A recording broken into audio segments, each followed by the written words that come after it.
আমরা ঢাকা 2 আসনকে সন্ত্রাস মুক্ত করব। যেই সন্ত্রাসী হোক না কেন, যদি কেউ আমাদের দলের নাম ব্যবহার করে তাকেও ক্ষমা করা হবে না, কোনো ধরনের সুযোগ দেওয়া হবে না। 1 নাম্বার।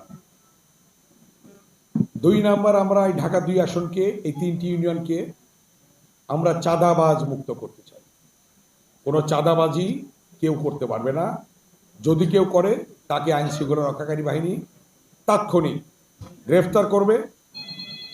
আবার বলছি আমি, যদি কেউ আমাদের নাম ব্যবহার করে, দলের নাম ব্যবহার করে তাকে আগে ধরতে হবে, সে যে ব্যক্তি হোক না কেন। কোনো মাদক থাকবে না এই 3টি ইউনিয়নে। মাদকের যে ছড়াছড়ি, যে ব্যাধি হিসাবে সমাজে আজকে ছড়িয়ে ছিটিয়ে আছে, আমরা জানি সকলে। 3টি ইউনিয়নের বিভিন্ন রাজনৈতিক দলের নেতারাও জানেন এবং 3টি ইউনিয়নের যারা বসবাস করেন তারাও জানেন, কিন্তু মুখ খুলে অনেকে বলতে পারেন না। মাদক যেখানে থাকবে তাকে ধরতে হবে, যে বিক্রি করবে, যে সেবন করবে, দুজনকে ধরতে হবে। কোনো ধরনের কোনো ক্ষমা করার কোনো সুযোগ নেই। ভূমি দখল মুক্ত করতে হবে। যদি কেউ ভূমি দখলের চেষ্টা করে, নিরীহ জনগণের উপর হয়রানি করার চেষ্টা করে, যারা সমাজে কথা বলতে পারে না কিন্তু উচ্চবিত্ত যারা অনেকে নিরীহ জনগণের ভূমি দখল করার চেষ্টা করে বা তাদের উপর অত্যাচার নির্যাতনের চেষ্টা করে, সেটা করতে দেওয়া হবে না, সে যে ব্যক্তি হোক না কেন।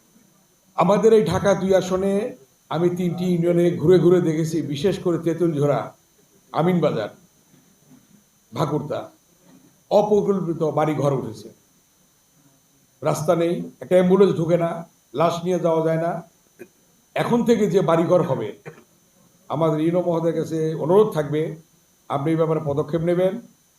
পরিকল্পিতভাবে যে রাস্তাটি আছে পাকা 10 ফিট, ডান দিকে বাঁ দিকে রাস্তার 2 পাশে 10 ফিট 10 ফিট আরও 20 ফিট রেখে বাড়িঘর করতে হবে, ওয়াল করতে হবে, দেওয়াল করতে হবে।